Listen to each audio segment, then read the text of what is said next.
nafsi yangu. Achia nafsi. Achia kifua. Achia mgongo. Achia tumbo. Achia kichwa. Kwa jina la Yesu. Nimetangaza kuwekwa huru. Mimi ni ndani ya Yesu. Nimewekwa huru kwa jina la Yesu. Maana imeandikwa, nimefanywa ukuhani na ufalme, ndio ninayepaswa kumiliki na kutawala juu ya uso wa dunia. Sawa sawa na Ufunuo 5:10. Katika jina la Yesu. Ndivyo ilivyo nitakavyokuwa. In Jesus name. Amen. Kwa kitu kizuri ambacho umepangiwa jioni leo, na Mungu akubariki sana. Amen. Hallelujah. Bwana Yesu asifiwe. Tumekuwa na mwendelezo wa Bible studies kwa maana ya mfululizo wa almost sasa wiki mbili, kwa maana Alhamisi 2 zilizopita, lakini tuliendelea kushughulikia sana ulimwengu wa soul, kwa maana ya ulimwengu wa nafsi. Bwana Yesu asifiwe. Kwa ningetamani mkadha hapo muwe mbele kule jua, msipende jua, kwa sababu anahitaji ufike mahali wewe mwenyewe utoke mahali pa chini. Hallelujah. Kwa hiyo tuliendelea na subject pana ambayo inaitwa jiondoe kwenye uovu dhidi ya kila falme za giza, mamlaka ya kichawi, ushirikina na uchawi. Haya ni mambo muhimu sana. Tukasema mwanadamu sio mwili aliyokuwa nao, mwanadamu sio elimu aliyokuwa nayo, mwanadamu sio nguvu za mwili alizonazo, bali mwanadamu ni nafsi iliyo hai. Huyo ndo anahesabika kuwa ni human being. Bwana Yesu asifiwe sana. Kwa hiyo tulianza kuongelea vitu vingi sana. Mungu anashughulika sana na mtu aliye hai. Mungu ashughulike na mtu ambaye amekufa. Na kwenye hii dunia, ili ubora wako uonekane, ni pale unapopambania kuwa hai. Na ulimwengu wa hai ndio ulimwengu wenye majibu kwenye kila eneo la maisha. Ukimwona mtu leo anapambana, anafanya biashara, inaongezeka biashara na kuwa na wateja, wala usiogope. Eneo lake tu utagundua eneo lake la nafsi limekuwa ni eneo bora sana. Ukiona mtu leo ndoa ameolewa, ndoa yake na stawi, ndoa yake na furaha, sio kwa sababu wanapata masomo ya taaluma ya ndoa. Hapana, ni ulimwengu wa soul umewekwa huru kwenye maisha yake. Kwa hiyo ni eneo ambalo sio eneo la mzaa, bali ni eneo ambalo ni eneo muhimu sana la kulipigania. Tukasema ipiganie nafsi yako kutoka kwenye kila aina ya mateso. Haya maisha na dunia hii haipo kwa ajili ya kukomoana. Bwana Yesu asifiwe sana. Nimejaribu kugusa maeneo mengi sana Pastor Jackson. Nimejaribu kugusa maeneo mengi ambayo yataweza kuleta picha nzuri ili kwamba uwe mwanafunzi halisi wa Yesu Kristo. Kuna watu wanaishi kwenye dunia ni kama wanakomeshana. Yaani au wanashindishana. Sasa nafikiri hii kidogo itakuwa ni nzuri, kushindana. Mungu hajakuweka duniani ili ushindane na mtu mwingine. Mungu amekufanya uwe hai kwenye dunia, wewe ndio kipekee. Yaani huwezi kufananishwa na mtu mwingine, mbali ya utu, mbali dignity na maisha mengine. Kwa hiyo tunasema mwanadamu yoyote mbele ya sheria wote ni sawa. Mwanadamu yoyote mbele ya Mungu wote ni sawa. Lakini kumbuka, mimi sio kama wewe. Kwenye ulimwengu wa kiroho mimi ni wa kipekee kabisa na wewe ni wa kipekee kabisa. Wakati mwingine tunafanya makosa sana Edita. Tunafanya makosa sana ana kwamba kujifananisha. Utakuta rika fulani, iwe ni wakaka, iwe ni vijana wa kiume au vijana wa kike, mabinti, wana tabia ya kujifananisha. Mimi nataka niwe kama fulani. Mimi nataka niwe kama fulani, niwe kama yule. Unapozidi kupambana kujifananisha na fulani, ujue kwamba tayari ulimwengu wako wa ubora ulishaibwa muda mrefu. Bwana Yesu asifiwe. Kwa hiyo muhimu sasa kuangalia kwenye ulimwengu wako nini ambacho ulichonacho na unahitaji kukipambania. Kwa hiyo sasa tukasema tunachopaswa kupambania ni ulimwengu wa nafsi. Adui shetani tangu alipomweza mwanadamu wa kwanza, kwa maana ya Adamu na Hawa, yeye alichokifanya aliondoa ile mamlaka au uhai ambao unapatikana kwenye ulimwengu wa nafsi. Kwa mwanadamu akawa sasa sio tena mwenye nguvu, hawezi kumiliki, hawezi kutawala, vyote viliweza kutoka chini yake. Hakuweza kabisa tena kuitisha mamlaka yoyote, yaani chochote alichoweza kukifanya kilikuwa kilete matokeo. Tukaanza kuona hata watoto wake Kaini na Abili, japokuwa wanapambana, wanafika mahali wanaanza kutafuta uso wa Mungu, lakini baraka mmoja anabarikiwa, mmoja anamwinukia mwingine. Kwa hiyo unaweza kuona tangia enzi zile, mara baada ya uasi kwa maana ya mwanadamu kutokudumu katika maelekezo, kila kitu kilikimbia. Nisema hata wanyama walikuwa wafugiki tena, mashamba watu wanalima, lakini kama pasipo uhai mashamba yale yalikuwa hawezi kuzaa. Ndio hiyo tofauti yake ni kubwa. Lakini kipindi kile ulikuwa unaweza kuotesha mche na unaikula, unakuwa wenyewe na mazao yanajitokeza. Lakini mara baada ya dhambi kuingia kwa maana ya uasi, sasa hiyo leo tunataka tuangalie hapo. Mara baada ya ule uasi kuingia kwenye nafsi ya mtu na mamlaka ya Mungu kutolewa, wanadamu wakaanza kushindana. Hakuna tena jambo jema lililoweza tena kuonekana kwao. Kila mwanadamu anashindana. Huyu akijenga nyumba nzuri na yenda kajenge nyumba nzuri, huyu akinunua gari. Hata leo iko hivyo, sio hivyo? Iko hivyo. Yaani kwenda mpaka sasa kwa watumishi, watu waliompokea Yesu Kristo, sasa inafika mahali huyu anafanya hivi, watu wanafika mahali wanagombana hata kwenye members kwa maana ya washirika. Huyu anataka washirika huyu anataka washirika wa fulani. Yaani iko hivyo na kadhalika. Lakini watu hawajui tatizo ni nini. Tatizo sio tu kuokoka, kumpokea Yesu Kristo kwa Bwana na Mwokozi wa maisha yako. Jambo kubwa la muhimu ni kuangalia chanzo cha wewe kuharibika. Na kinachoharibika number 1 ni ulimwengu wa nafsi yako. Na ulimwengu wa nafsi ukiharibika, ulimwengu akili nao pia unakosa energy, unakosa nguvu. Ndio maana Yesu akasema kwenye kitabu cha Yohana ile 14:26, amesema imenipasa mimi niondoke ili huyo aje msaidizi, naye ataweza kuwasaidia ninyi. Kwa hiyo hii sana anaeleza akiwa na maana kwamba ili maisha yetu yaweze kuwa bora sana kwenye dunia, panahitaji sana kuwa na usaidizi. Na usaidizi wenyewe ni Roho Mtakatifu, ambao tuliona sasa utendaji wa Roho Mtakatifu ni mpana kipekee. Tukasema utendaji wa Roho Mtakatifu unajidhihirisha kwa nguvu, kwa maana ya ile power, unajidhihirisha kwa mamlaka, unajidhihirisha pia katika mabadiliko ya haraka. Tukaangalia pale dunamis, tukaangalia exousia na kratos na energia. Tuliona maeneo mengi sana ambayo sasa ukikaa vibaya unaweza kujikuta mambo hayawezi kwenda sawa sawa. Biblia inasema na ambaye Baba atampeleka kwa jina langu atawafundisha yote na kuwakumbusha yote niliyowaambia. Na hiyo ulimwengu ambao tunahitaji kwenda mbali, yani tusibaki eneo fulani. Bwana Yesu asifiwe. Mungu mara baada ya kumleta mwanae Yesu Kristo ambaye ni wa damu wa pili, akataka sisi tuondoke, tusiwe tumesimama eneo moja, yani tusiwe stagnated eneo moja. Biblia inasema kwenye Mwanzo sura ile ya 3 una ule mstari wa 9, kama sikosea, ule mstari wa 9, Biblia inasema kwamba Mungu akata nakuja pale kwenye bustani ya Eden, anamuita Adamu uko wapi? Adamu anasema niko huku, nimejificha. Kwa hiyo mara baada ya dhambi, kila mmoja hafanyi jambo kwa ujasiri, kila mmoja anafanya jambo kwa kujificha. Hata hivi leo watu wanakuwa na hali ya uoga kuto kuthubutu kufanya jambo fulani ambalo hilo lingeweza kukusaidia na hatimaye kuonesha kwamba wewe ni mtu wa kipekee sana. Bwana Yesu asifiwe. Kwa hiyo maisha yako ni maisha ya kipekee, maisha yako si maisha ya kawaida. Na mara nyingi unasema namfundisha mtu aliyekwisha kumpokea Yesu Kristo kwa Bwana na Mwokozi wa maisha yake. Unapompokea Yesu Kristo, tunasema automatically moja kwa moja unakuwa tayari kuongozwa na Roho Mtakatifu.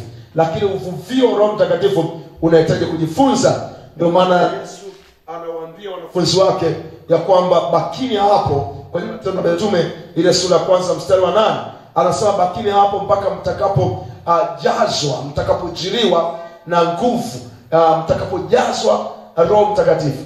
Bakini hapa. Lengo kubwa ni kuhakikisha kwamba ili uweze kupokea ile impartation ya Holy Spirit, kwa maana ya uvuvio wa Roho Mtakatifu. Number 1, unahitaji kujazwa, wala sio vinginevyo. Unahitaji kuwekwa huru na kutengenezwa na Roho Mtakatifu. Bwana Yesu asifiwe. Haleluya.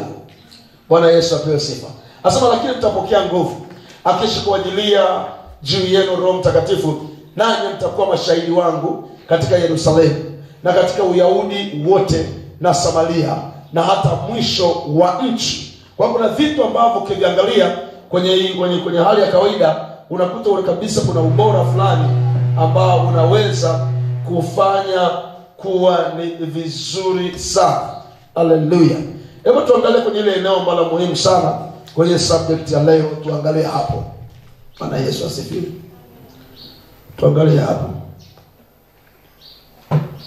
Tuangalie hapo kwenye hii subject ya leo. Anasema against magical powers and the evil spirit.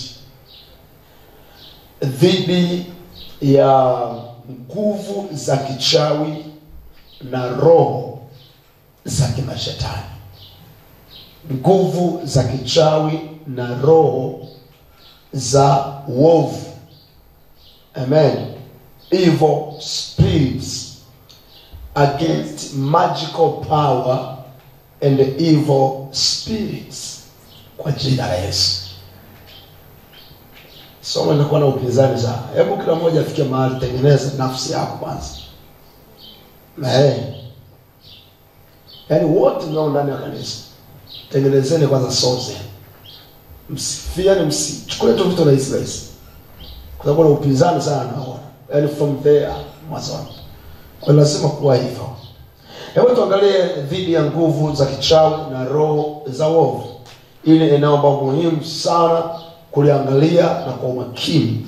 Lakini ningetamani sasa wewe ambao uko hapa na kufundisha, sijafahamu kule kama tayari tumeshakuwa hewani, lakini ni muhimu kujua wewe ambao uko hapa live na unaniona na wale ambao wanatufuatilia kule mtandaoni, basi ni vizuri mkaelewa kwamba maisha yetu yapo katika vita.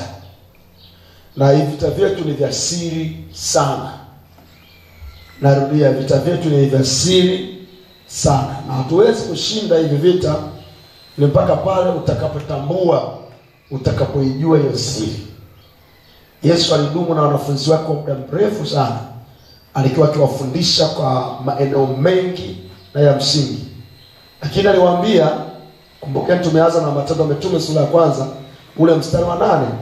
Anawaambia bakini hapa mpaka mtakapojiliwa. Anasema lakini mtapokea nguvu akisha kuajilia juu yenu Roho Mtakatifu, nanyi mtakuwa mashahidi wangu katika Yerusalemu na katika Uyahudi wote na Samaria na hata mwisho wa nchi. Kwa hiyo hatuwezi kushinda uchawi mpaka tumeugundua uchawi wenyewe ni nini. Amen. Kitabu cha Zaburi sura ya 40 ule mstari wa 7, Biblia inasema tazama, kuna point pale. Anasema tazama, nimeandikiwa katika gombo la chuo. Yaani nimeandikwa katika gombo la chuo. Bwana Yesu asifiwe sana.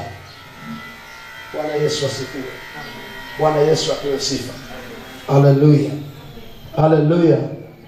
Anasema nimeandikwa katika gombo la chuo. Nimeandikwa katika gombo la nini? La chuo.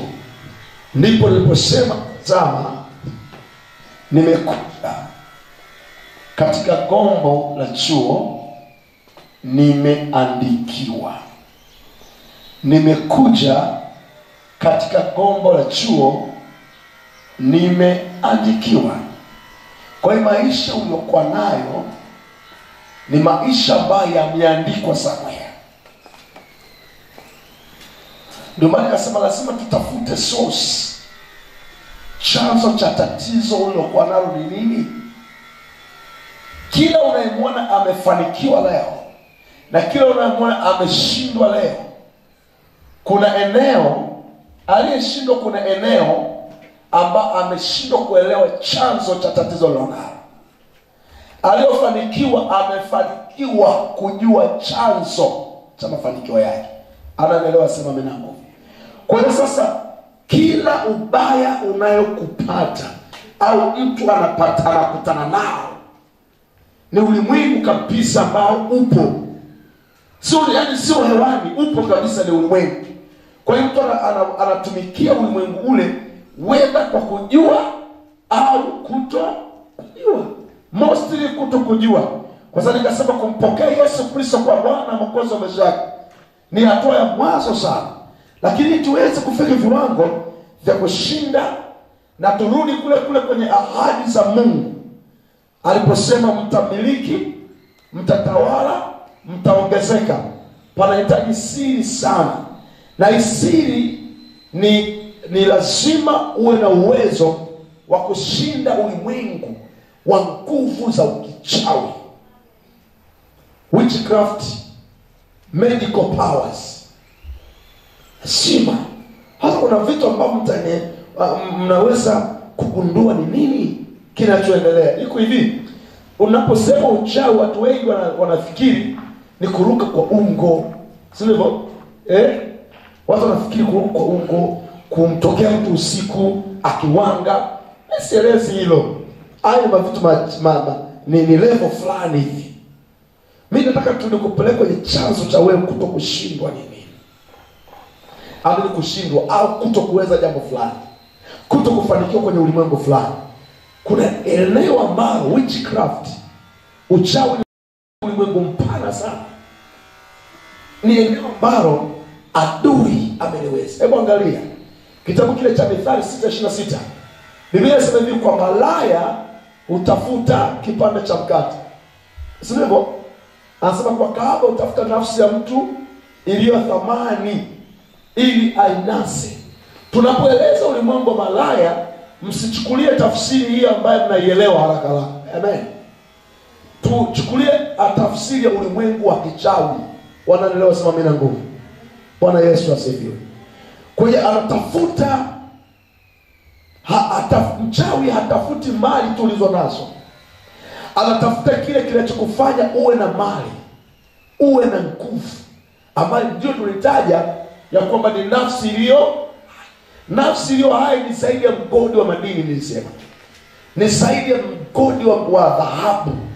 Nafsi iliyo hai. Kwa hiyo sasa uwezwe unapitishwa kwenye ulimwengu wa kichawi kwa ndoto. Unapitishwa kwenye ulimwengu wa kichawi kupitia vyakula. Tunaangalia kupitia vyakula, miguso, mgusano, mnaona na kadhalika. Na ndio maana sasa tunapokuwa tumeokoka, tunahitaji kwenda mbele zaidi, yaani kumkiri Yesu Kristo kwa Bwana Mwokozi. Amen. Alafu hatua nyingine ifuata ni utakaso, na hatua ya tatu kule ni ukombozi. Bwana Yesu asifiwe. Maana tukasema kwenye ulimwengu wa utakaso ni ulimwengu sasa wa kushinda dhambi zikaazo ndani. Sasa kuna watu ambao wameshampokea Yesu Kristo, lakini medical powers bado zinaweza na zinawaendesha. Mtu anakuwa amelala lakini bado analima. Mtu ambaye anasafiri lakini bado amesimama. Mtu anafanya kazi lakini mafanikio hayaoni. Hizi zote ni magical power na zile evil powers, zile nguvu roho za kichawi. Yaani roho za kichawi zinakugandamiza kabisa kwenye ulimwengu fulani. Kwa hiyo unafika mahali unajikuta tu huwezi. Hebu tuangalie Mathayo sura ya 5 ule mstari wa 27 na 28. Kuna vitu pale unakuta vya thamani ambavyo ndivyo vinavyowindwa. Hakiwindwi chochote kwanza, kinachowindwa kwenye maisha yako ni kile ambacho kinasababisha wewe uwe na magari, uwe na nyumba, uwe na moyo kumpenda Mungu wa mbinguni, uwe na hali ya kujituma kuja kanisani, hivyo na kadhalika. Ndio maana nikasema mara ya kwanza usiishi kwa mashindano. Biblia inasema mmesikia kwamba imenenwa usizini. Bwana Yesu asifiwe. Lakini yeye anasema, lakini mimi nawaambia kila mtu atazamaye mwanamke. Hebu angalia, unaona medical power, nguvu za kichawi zilivyo. Atazamaye mwanamke kwa kumtamani amekwisha kuzini naye moyoni mwake. Unaweza kuona? Kwa hiyo medical power ndio ulimwengu ambao unazuia mpenyo wa mtu wa Mungu. Nguvu za kichawi ni ulimwengu mbaya sana. Na usi umekamata anga, wewe unakamata maeneo ambayo wewe ukifanya maombi, kama unafanya maombi yako ya legelege huko ndani ya Yesu Kristo, maombi yasikiki mbinguni. Mungu asikii prayer zako. Ndio kwa sababu hizo nguvu za kichawi, hizi medical power zinakamata anga. Ananielewa? Sema Bwana, asema amina nguvu. Aseme amina nguvu. Sasa Biblia inasema, Paulo anasemaje? Anawaambia Waefeso sura ya 2, tuangalia pale. Waefeso sura ya 2 ule mstari wa kwanza na wa pili. Asema, nanyi mlikuwa wafu kwa sababu ya makosa na dhambi zenu. Nakumbuka vizuri tuliongelea habari ya maisha ya Adamu na Hawa, kwa maana mababa zetu. Anasema ambazo mliziendea zamani kwa kuifuata kawaida ya ulimwengu huu. Lakini anasema nini? Na kwa kumfuata mfalme wa uwezo wa anga, roho yule atendaye kazi sasa katika wana wa nini? Wa kuasi. Kwa tunaposema sasa magical power, tunaangalia ulimwengu wa roho ya kuasi. Pasanyoni, uchawi zimesema chana ile hali ya kusikia mchawi anaruka na umbo. Mimi naelezea nguvu ya kichawi itendayo kazi ndani ya mtu, ambayo tunaielezea wasi. Kilichowatoa Adamu na Hawa bustani ya Eden ni uasi, ambayo ndio medical power. Na mkuu wa ulimwengu huo ni yule Lucifer. Bwana Yesu asifiwe. Haleluya. Medical power kazi yake kubwa ni kuhakikisha kwamba kila unachokifanya kiendi. Yaani unafanya jambo fulani, wao wanakuja wanafanya kinyume na kile unachokifanya wewe.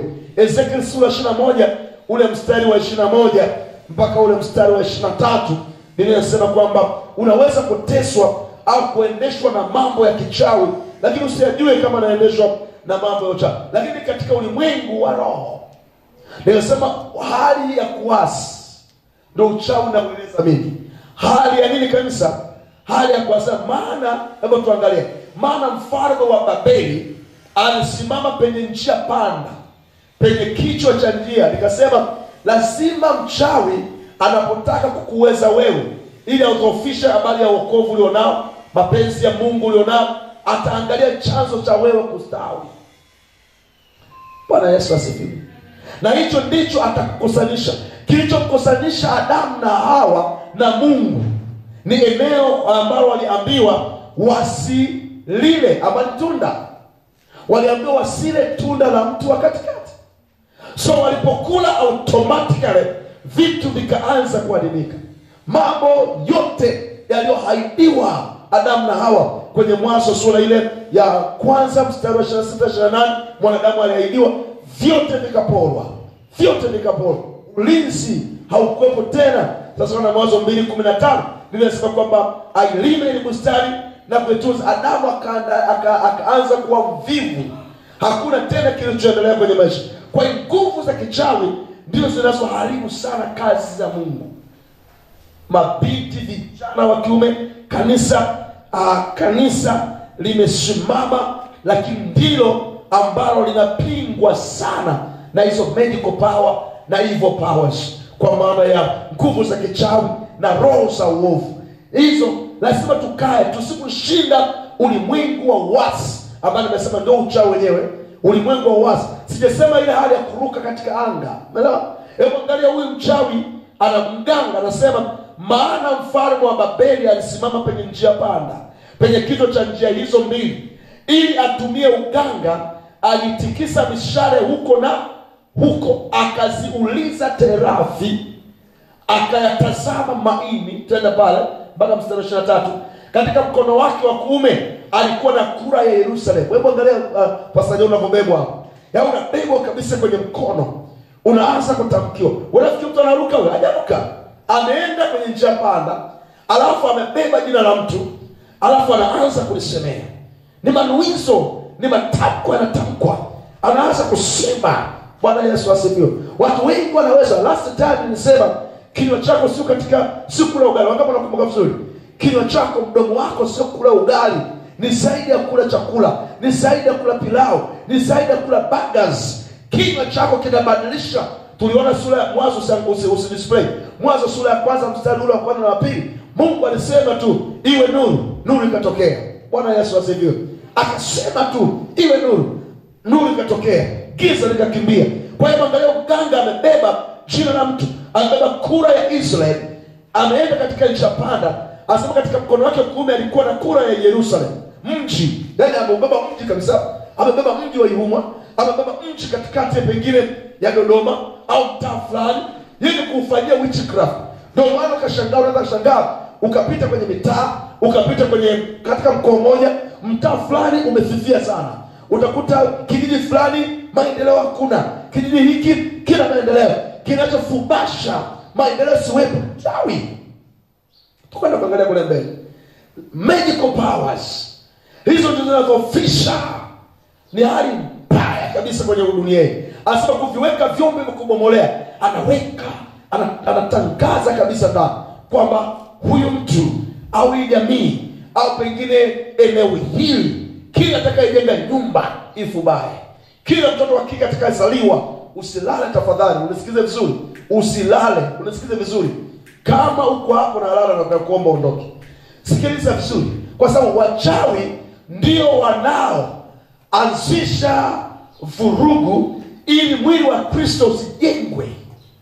Wachawi wako tayari kuona nyinyi mnamtumikia Mungu vizuri, hawako tayari, na wanasaliana katika ulimwengu wa kichawi, witchcraft, kuhakikisha kwamba hakuna kinachoendelea. Magical power, ndio maana nasema against magical power, kusimama kinyume kabisa dhidi ya nguvu za kichawi na roho za uovu. Na inasema kinywa ndicho kinachoamuru. Biblia inasema, Paulo anawaambia Waefeso sura 6, usiende pale kwanza. Waefeso sura 6, hebu display pale sura 6 ule mstari wa 10 mpaka mstari wa 18, utasoma kwa muda. Lakini anasema sasa hatuwezi kupigana na hizo nguvu ambazo zimetajwa, ni ufalme, zinaitwa stronghold, ni ngome kabisa. Hatuwezi kupigana nazo tu kwa maneno, tunahitaji lazima tuwe transform.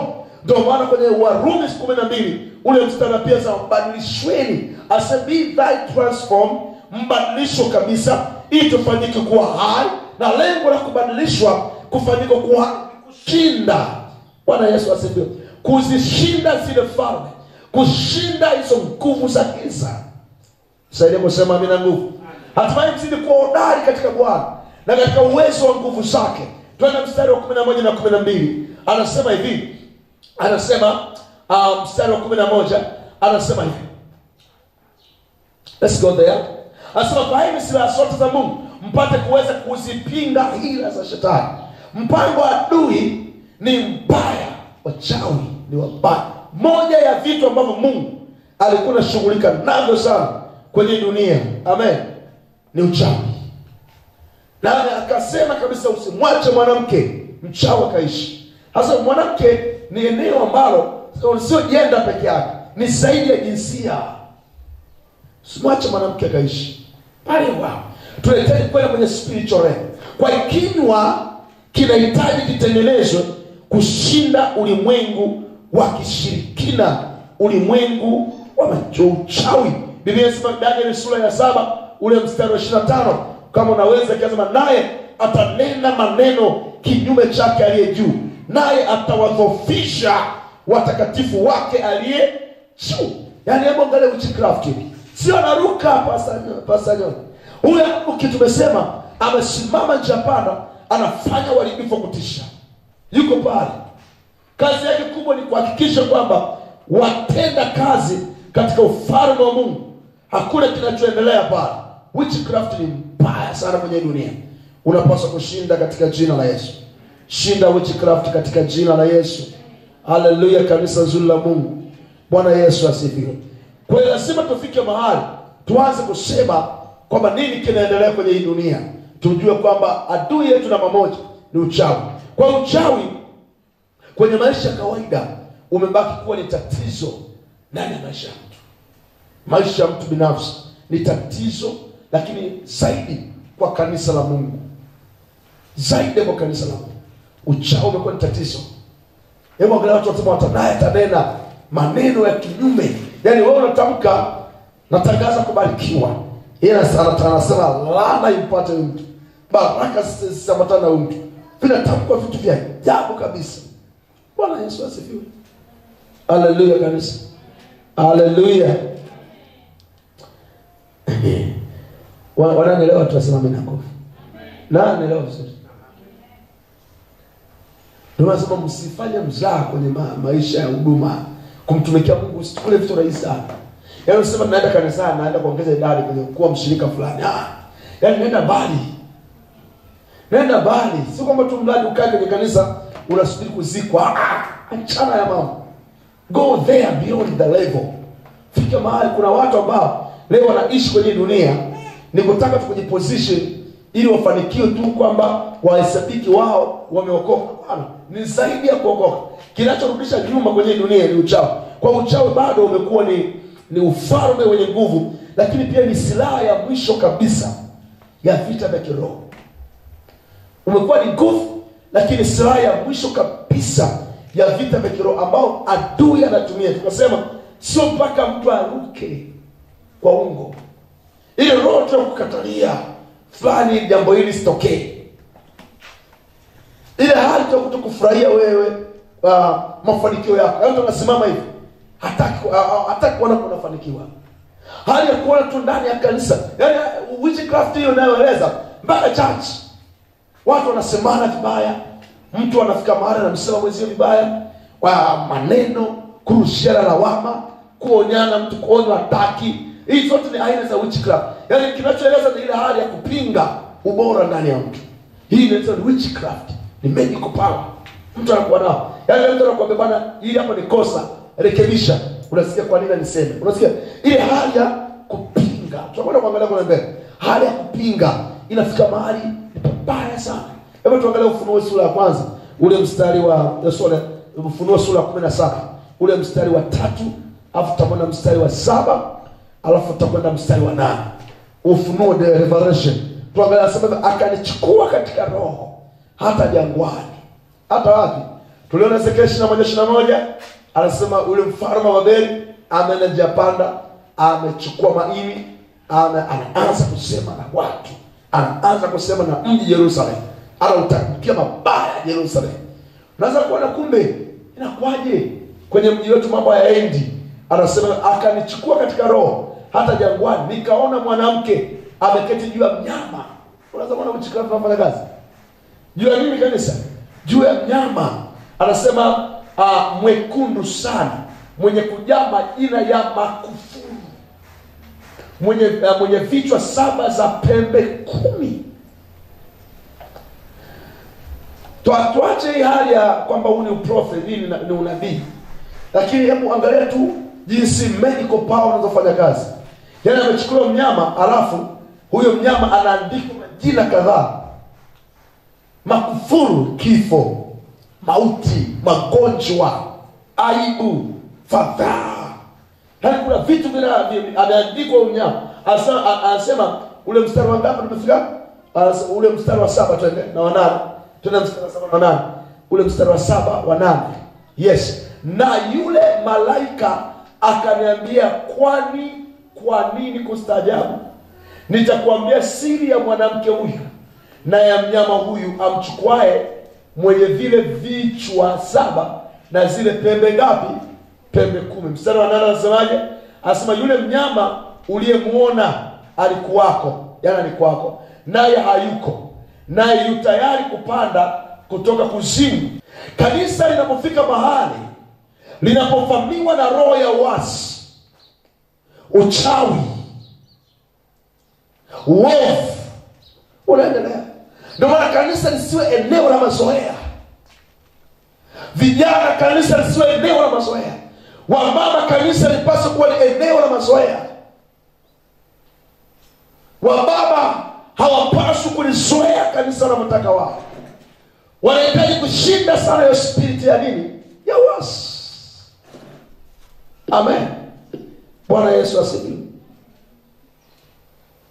Maana yake nini? Anaposema pasitokee mchawi. Hapana uchawi juu ya Yakobo. Maana yake pasitokee uchawi. Maana yake namba 2, anasema pasitokee uganga. Watu wameokoka, wanaona kama Yesu, wanaona kama Mungu ajibu. Watu wanakwenda kwa waganga kupata support. Kwa hiyo maana yake watu wasikimbilie waganga wa kienyeji. Sasa anasema habari za Yakobo na Israeli zitasemwa. Ni mambo gani aliyotenda Mungu ili Mungu apate kujifunua kwa viwango vikuu? Namba 1, uchawi usitajwe. Namba 2, anasema watu wasiende kwa waganga. Against medical powers and evil spirits. Sio jambo la kawaida. Ni jambo ambalo linahitaji sana kibali cha kiungu ili uweze kusema. Isaya 47, kama unaweza kunisomea hapa 47 mstari wa 9. Ta display para haraka kwa sababu ya muda tuliokuwa nao. Tumekuwa na muda mchache sana. Bwana Yesu asifiwe sana. Haleluya, kanisa nzuri. Haleluya. Biblia inasemaje? Biblia inasema lakini mambo haya mawili yatakupata katika dakika moja, siku moja. Bwana Yesu asifiwe. Siku moja atakupata ya mambo. Anasema lakini anasema siku moja. Anasema siku yatakupata katika dakika moja, na siku moja kufiwa na watoto na ujane yatakupata kiasi kitimilifu. Uchawi wako ujapokuwa mwingi na uganga wako utakapokuwa mwingi. Tena anasema tunasema uganga wako mwingi no. Bwana Yesu asifiwe. Wananielewa tunasema mimi na nguvu. Wananielewa wasema alitoa na lapso hapa.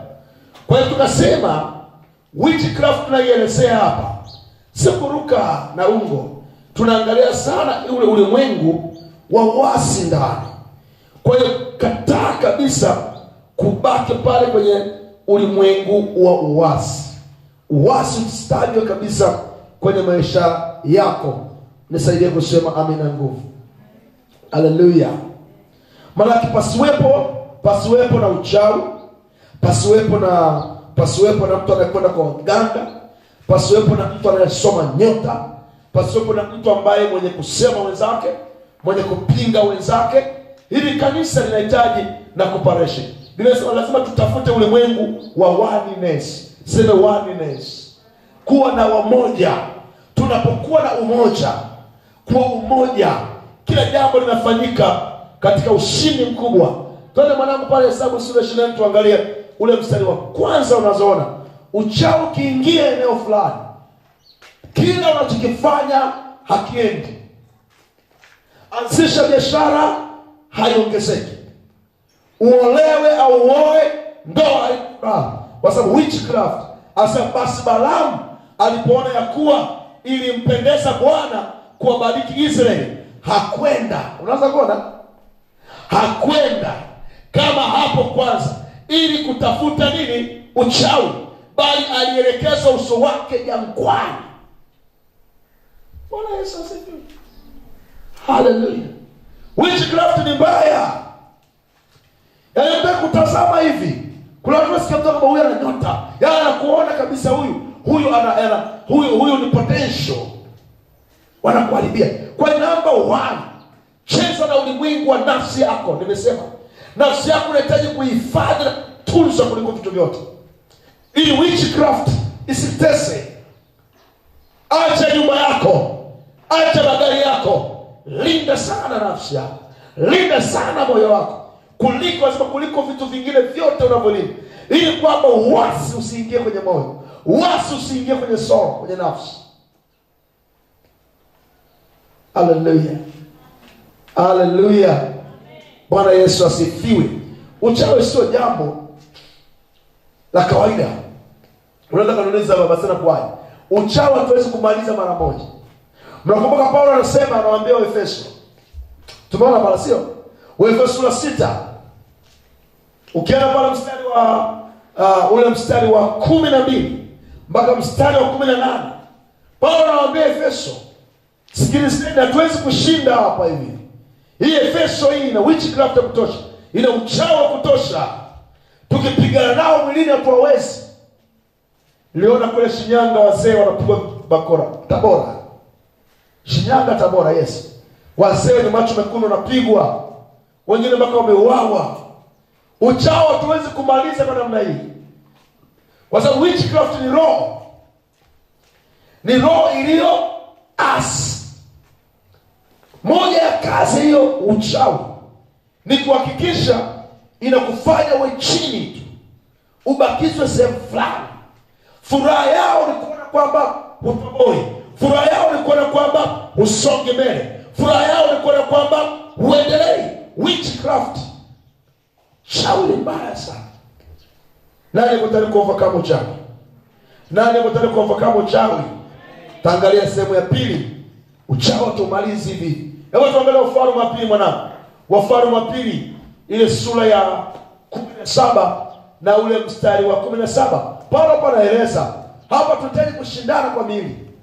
Hapa tunahitaji kuingia katika ulimwengu wa roho, kwenye spiritual realm, kwenye ulimwengu wa roho, kupigana kweli kweli. Anza tafakari nafsi yako, moyo wako, fahamu zako, eneo gani ambalo uliwezi, eneo ambalo lile huinuki. Kila ukifanya uinuki, hasira zinakujaa, uchungu unakujaa. Tambua kilichomo ndani yako ni uasi. Roho ya kichawi inakugandamiza. Waya hasira, waya uchungu. Kwa nini utakosemwa? Kwa nini utaki kutengenezwa? Kuna ulimwengu wa witchcraft ndani. Kanisa likikamatwa, ukikamatwa na ulimwengu wa kichawi, unafanyika mtu mbaya. Biblia inasema wakawapitisha watoto wao waume na wake motoni, wakapiga ramli, wakafanya uchawi, wakajiuza nafsi zao. Unaweza kuona hapo? Anasema wakajiuza nafsi zao wapate kufanya yaliyo maovu machoni pa Bwana, hata kumkasirisha. Ndio maana leo unaanza kuona witchcraft, uchawi unashughulika sana na masuala ya mwili. Semeni mwili. Uzinzi kwa mfano particularly. Uzinzi. Yaani unapozini unauza nafsi yako. Na hii kazi inasimamiwa na uchawi. Wachawi wanasimamia uzinzi, ulimwengu wa uzinzi. Ndio maana nikasema ulimwengu wa anga. Tulianza kusoma kwenye Efeso sura ya 2, nakumbuka vizuri. Tunasema ile roho ya anga, roho itendayo kazi na wana wa wasi. Tuliona pale Efeso sura ya 2, sio hivyo? Ule mstari wa kwanza. Tuliangalia pale vizuri sana. Na hii Biblia inasema hivi, wakawapitisha watoto wao waume na wake ni spray bar motoni, wakapiga ramli, wakafanya uchawi, wakajiuza nafsi zao wapate kufanya yaliyo maovu machoni pa Bwana, hata kumkasirisha. Leo kuna ibada nyingi zinafanyika kishirikina, sio jamani? Lazima tulisema neno la Mungu na tuhubiri injili ya Yesu. Tushangilie Bwana Yesu kama unapenda. Tusiishi kwenye ulimwengu wa kichawi. Yaani tusitumainishwe, tusiwe na hali ya kutumainia kesho utafanikiwa. Tunahitaji kujua, tunasema hatuwezi kumaliza uchawi sekunde moja. Hatuwezi kumaliza uchawi, hatuwezi kumaliza. Kwa sababu number 1, jitahidi kupambana kushinda ulimwengu wa nafsi yako. Mahali ambapo nafsi inaweza kuchafuliwa, nafsi inaweza kunajisiwa. Kumbuka tuliangalia Mithali 6:26. Wachawi wanatafuta nini? Wanatafuta nafsi. Na sio nafsi ya kawaida, anasema nafsi iliyo ya nini? Ya thamani. Hawa wanaambiwa wakajiuza nafsi zao wapate kufanya hiyo. Maana wanabadilishana, wanapeana nguvu zao. Hapa tuwe nimegusa habari ya uzinzi. Kupeana nguvu, mwanamume na mwanamke kabla hujaoa, kabla hujaolewa. Umeoa, umeolewa, unatoka nje ya ndoa. Witchcraft haitakupiga hata kama unaimba, hata kama unahubiri, hata kama unafanya lolote. Witchcraft ni roho mbaya. Lazima tushinde katika jina la Yesu. Nasema lazima tushinde in the name of Jesus. Ananielewa? Sema mimi na nguvu. Witchcraft ni mbaya. Uchawi si ulimwengu kuchezea. Uchawi ni ulimwengu kudili nao. Ulimwengu kushughulika nao. Ni ulimwengu kupambana nao. Tena katika hali isiyo ya kawaida. Anasema wakafanya yaliyo maovu machoni pa Bwana, hata Mungu wakamkasirisha. Wasi ni mbaya sana. Bwana Yesu asifiwe. Bwana Yesu asifiwe. Hebu tuangalie Mika 5:12. Anasemaje? Anasema nami nitakatilia mbali. Yaani Mungu anashughulika na uchawi kwa viwango vikubwa mno. Nami nitakatilia mbali uchawi. Kumbuka tukasema, tuliona ile Samueli wa kwanza, mnakumbuka vizuri? Si ndivyo? Anasema kwani kuasi ni sawa na dhambi ya nini? Ya uchawi. Tunasema kwamba ondoa maana au dhana ya uchawi watu kuruka kwa ungo. Ondoa. Mimi nasema na kanisa, nasema na mwili wa Kristo. Anaendelea mtu asema mimi na nguvu. Maana yake nini? Usiruhusu kwenye nafsi yako, usiruhusu moyoni mwako roho ya kuasi. Kwa sababu hiyo roho ya uasi asili yake ni uchawi. Na ilianzia pale Eden. Uasi hauko tayari kuona mtu mwingine anabarikiwa. Ukiwa na hiyo spirit, hauko tayari kuona mtu mwingine anabarikiwa. Hiyo hali hauko tayari kusaidia watu wengine. Hiyo hali inabeba majivuno. Biblia inasema nami nitakatilia mbali uchawi usio mkononi mwako, wala hutakuwa tena na watu wenye kutabana. Witchcraft. Kwa hiyo kuna mambo matatu muhimu. Ondoka jioni haya mambo matatu. Mnatazama hapo, ondoka na mambo haya matatu jioni haya.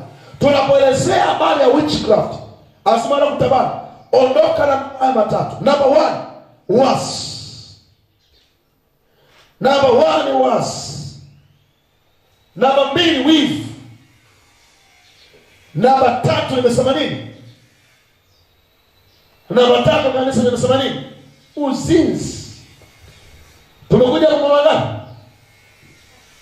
Witchcraft inazaa weave, was na uzinzi. Mahali popote ambapo uzinzi umetakabali sana, wachawi ni wengi sana. Nirudie ili mnielewe.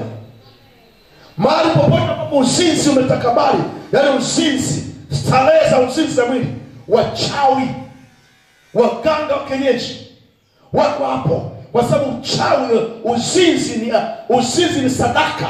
Uzinzi ni ibada, uzinzi ni ibada ya uchawi. Ili mchawi aweze kuruka, mchawi karoge, ni lazima kwanza wazini.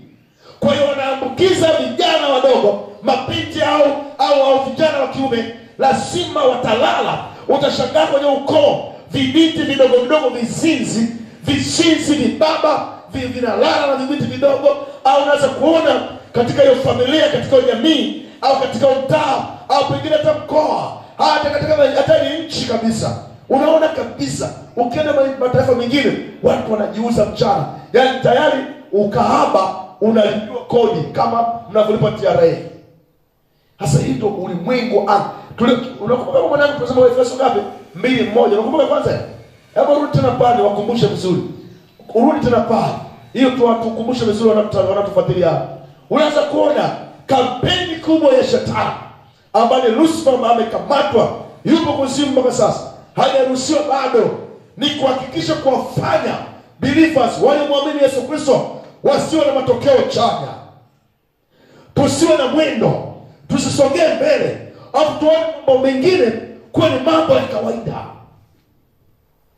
Nani mlikuwa wafu kwa sababu ya nini? Ya makosa na dhambi zenu, ambazo mliziendea zamani, kwa kuifuata kawaida ya ulimwengu huu na kwa kumfuata mfalme wa uwezo wa anga, roho yule atendaye kazi sasa katika wana wa nini? Wana wa kuasi. Kwa hiyo tumeona mambo makubwa ngapi? Tunapoelezea alita, uchawi, witchcraft, tunaelezea uasi. Mambo matatu shughulika nayo sana. Ndani ya kuna uasi. Kwenye uasi kuna kupuuzia vitu. Mgondwa? Kwenye kupuuzia, kijana anaweza kufanya hiki afanye. Baba anaweza kufanya hiki afanye. Mzee wa kanisa anaweza kufanya jambo hili na mchungaji wake sasa hatekelezi. Ni watu ambao wa kujadili. Tambua the spirit of witchcraft, magical power. Huyu mtu amekuwa possessed. Though ana jina lilo hai, lakini yupo kwenye kiti cha enzi cha shetani. Anatumikishwa kama ufunuo jinsi neno linasema. Ni muhimu kutambua mambo matatu haya. Wangapi wameshakomesha koti vizuri? Nimesema jambo la kwanza ni nimesema uchawi matokeo yake mangapi? Matatu. Matokeo ya kwanza ya uchawi tukasema nini? Uasi. Matokeo ya pili wivu. Matokeo ya tatu usinzi. Kanisa la Mungu lazima lijue hilo. Na viongozi kanisani wamfahamu kitu. Yaani ukimkosa mtu huyu kwenye kuasi, manake hatekelezi jambo lolote analoambiwa na kuhani na baba yake wa kiroho, wazee wa kanisa. Binti anaambiwa hiki, anafundishwa hiki, anafanya tofauti. Mzee wa kanisa anaambiwa hiki, anafanya tofauti. Mama anaambiwa hiki, wala msihangaike. Ndio ndani kuna uasi. Na Biblia inasema hivi, kwani kuasi ni kama dhambi ya nini? Mbona msema kwa sauti? Ya uchawi. Kwa hiyo huwezi kutofautisha uchawi na uasi. Namba mbili, huwezi kutofautisha uzinzi na uchawi. Huwezi kutofautisha wivu na uchawi. Patricia, umeelewa mwanangu? Bwana Yesu asifiwe. Kanisa nzuri, Bwana Yesu asifiwe. Hebu tuangalie Ufunuo sura ya 9 mstari wa 21. Anasemaje? Tuangalie. Kwa mambo makubwa ngapi? Anasema wala hawatakutubia. Anasema wala hawakutubia uuaji wao, wala uchawi wao, wala uasherati wao, wala wivu wao. Si ndio kwa jamani? Wala hawakutubia uuaji wao, koma, wala uchawi wao, koma, wala uasherati wao, koma, wala wivu. Kwa hiyo uchawi tunakubaliana ni matokeo ya nini? Uchawi unazaa watoto. Mtoto namba moja tumempa nani? Jina lake ndo nani? Wao usiogope. Mtu ambaye umemsaidia kwa viwango vikubwa alafu anakuasi, jua kinachomuondoa kwenye ushirika ule nao ni nini? Ni witchcraft. Tunapaswa kujua sana haya maisha. Hata kwenye huduma tulizokuwa nazo, si kujua tu kuhubiri alafu unaanza kutoka kwa baba yako na kwenda mbele. Hapana. Nipigeni makofi kwa sababu nawafundisheni. Makofi nipigeni mazuri kidogo. Bwana Yesu asifiwe. Si kujua kuhubiri na kuota ndoto, nimeota 1, 2, 3. Ni zaidi ya kuota ndoto. Narudia, ni zaidi ya kuota ndoto. Ili kushinda witchcraft, unapaswa kwanza uwe moja ya watu wanyenyekevu na watiifu kwa Mungu aliye hai, kupitia makuhani kama wapo, mababa zako wa kiroho, wazazi wako wa kiroho, waliokwisha kukuanzishia imani. Bwana Yesu asifiwe. Nimetoa moja jibu tu ambayo ni la haraka kwa sababu naona kuna watu wanatamani kutumika, lakini wanatangulizwa na uasi ndio wanakwenda kutumika. Bwana Yesu asifiwe. Mimi nilifika mahali wakati nasikia ndani kabisa kutumika, nilikaa kwanza nyumbani kwa sababu vita vinainuka. Kabla ya jambo lolote vita vinainuka, utainukiwa. Witchcraft ni mbaya. Yaani uchawi usicheze nao katika hali ya kawaida. Na unahitaji kuogopa. Uchawi unahitaji kuukabili kwa jina la Yesu. Paulo anasema kwamba vaeni silaha zote za nini? Za Mungu, ili mpate kuweza siku zenu za nini? Zilizo hatari, siku za uasi. Tunahitaji kushinda hao. Biblia inasema wala hawakutubia uwaji wao, wala uchawi wao, wala washarati wao, wala wivu wao. Kitabu cha Nahumu 3:4. Nahumu 3:4, Biblia inasema kwa sababu ya wingi wa ukahaba wa yule kahaba mzuri. Unaweza kuona kwa sababu ya nini? Ya wingi wa ukahaba. Kwa sababu ya wingi wa ukahaba wa yule kahaba mzuri, yule bibi wa mambo ya nini? Someni, mambo ya nini? Mambo ya uchawi, auzaye mataifa kwa ukahaba wake na jamaa za watu kwa uchawi. Hebu just imagine, kijana ameoa mwanamke ambaye ana wasi ndani. Binti umeolewa na kijana ambaye ana wasi ndani. Hata kama unampenda Mungu utauawa. Hata kama umeokoka utauawa tu. Watu wengi tunaposema utakaso, tunadwama matatu ambayo muhimu. Nilisema tunaposema utakaso, sanctification. Nipigeni makofi sasa. Maka na hapa shule ambayo iliyo sahihi. Tunaposema sanctification, utakaso ni ulimwengu wa kushughulikia dhambi zikazo ndani. Moja wapo ni uasi. Amen. 2, wivu. 3, nini? Uzinzi ambao unakaa ndani. Hamjasoma ile andiko Paulo anasema, je, ninyi ni hekalu la Mungu, je, mnaweza kulifanya? Sawa. Hekalu la Mungu kuwa nini? Nyumba ya kahaba. Unakumbuka vizuri? Kwa hiyo mambo ya muhimu kuzingatia, utaweza wa mapema kwenye ulimwengu haya mambo matatu.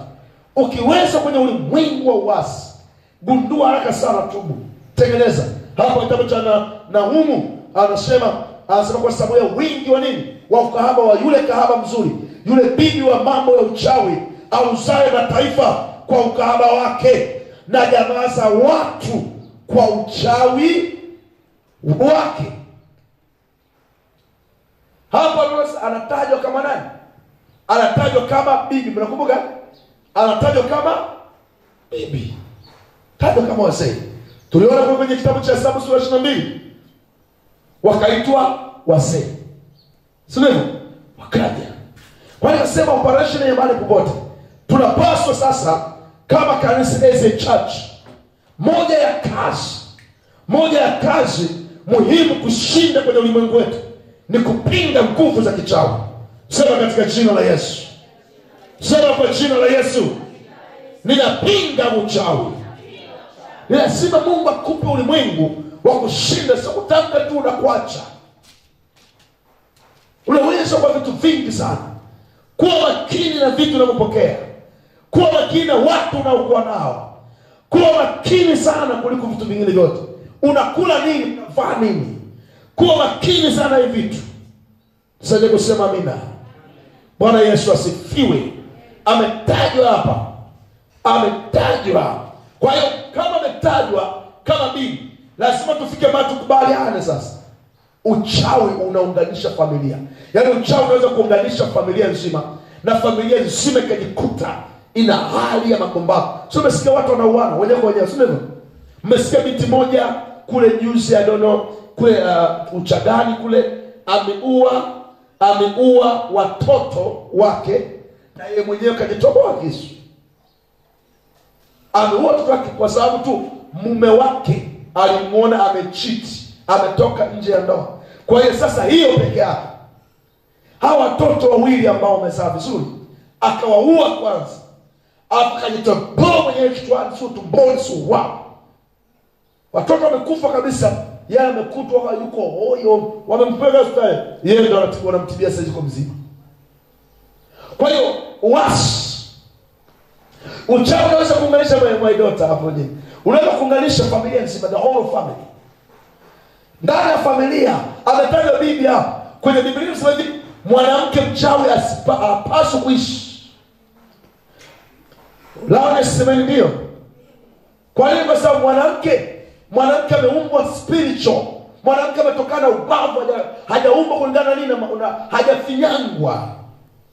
Ni rahisi mwanamke kugusa na kukamata moyo wa mwanamume na kuingiza wasi ambaye kile Yezebeli. Leo unaona kuna vijana wameuawa, vijana wameshinda kumtumikia Mungu vizuri nyuma ya mwanamke mmoja mpumbavu. Roho ya uasi, roho ya uasi, roho ya uvivu, ya wivu, roho ya uzinzi, wivu, uvivu, uzinzi, uasi na mambo mengi mle ndani. Tutakwenda kuangalia kule mbele sehemu ya pili. Nisaidie kusema amina nguvu. Hallelujah. Bwana Yesu asifiwe. Ufunuo 18 mstari wa 3, hebu anasema hivi. Hapa ametajwa ile bidii kwa viwango vikubwa. Tukasema uchawi ni nguvu inayounganisha familia nzima. Uchawi ni nguvu inaweza kuunganisha jamii fulani, ukoo fulani. Mnasikia ukoo fulani, ukoo wa kichawi, mambo haendi. Unashangaa watu wanaweza, unakuta wako duni muda wote, lakini wanaishi wako duni, wamefuga misukule, wamefanya vitu vya ajabu ajabu ndani huko kwenye familia, wanaziniana wao kwa wao. Uzinzi ni ibada ya ushirikina, ibada ya uchawi. Kwa hiyo sasa usiendekeze habari ya uzinzi, shana naye kabisa. Yaani mbali ya kusema tu usizini, mimi nakufundisha kama mwalimu, nipigeni makofi. Maana unapofanya uzinzi, adulteries, unachokifanya wewe unasapoti upande wa pili, unasapoti ile ibada. Nimesema kwa kuwa mataifa yote wamefanya nini? Wamekunywa mvinyo ya ghadhabu ya uasherati wake, na wafalme wa nchi wamezini naye, na wafanya biashara wa nchi wamepata mali kwa nguvu za kiburi. Hebu angalia kanisani, mama anakuwa na uasi, kiongozi wa mama anakuwa na uasi. Hebu angalia mzee wa kanisa anakuwa mwasi. Hebu angalia kijana anakuwa mwasi. Hebu angalia binti anakuwa mwasi. Wamekunywa mvinyo wa yule mwanamke ambaye ni mchawi. Wamekunywa mvinyo ya ghadhabu ya usharati. Sharati ni vitu ambavyo sio vya kawaida. Usichukulie vitu rahisi kwenye kitu. Lazima tufike mahali tutambue kwamba uchawi haupaswi kutajwa. Medical power haihitaji kutajwa kwenye familia zetu, kwenye maisha yetu, kwenye huduma zetu, kwenye kazi zetu, mahali popote katika jina la Yesu. Unaweza kufika mahali unajikuta ni kama Mungu amekuita, unasema sasa nataka nikamtumikia Mungu, kumbe uasi unakupeleka kwenye huduma. Hata nakwambia kabisa, kwa sababu tuna mshahara, kwa sababu una hela, kumbe ni uasi. Kwa sababu unaweza tukupreach, kuhubiri, kumbe uasi. Mimi nimejifunza sana kwenye maisha haya. Penda sana baba zangu walioniletea imani. I really respect them. Ndio kwa sababu gani? Uasi unaweza kukuaminisha unaweza jambo fulani, lakini maangamizi yake ni mabaya sana kule mbele. Isitajwe kwako katika jina la Yesu. Isiwe kwako in the name of Jesus. Hallelujah. Hallelujah. Lazima tujue, tumesema uchawi unaweza kuunganisha familia. Unaweza usijue ninachokiongea, lakini anza kufanya upelelezi kwanza leo. Utajikuta umetoka kwenye familia za kichawi. Babu yako ni mwanga, na kwa sababu uchawi hautaki kupoteza mtu, nielewe vizuri hapo, huwa hawakupeleki kwa mtu aliyokombolewa na Kristo. Kwa sababu uchawi unakutafutia mpaka mke. Ndio unaelewa vizuri hapo? Mpaka mke wa kuoa,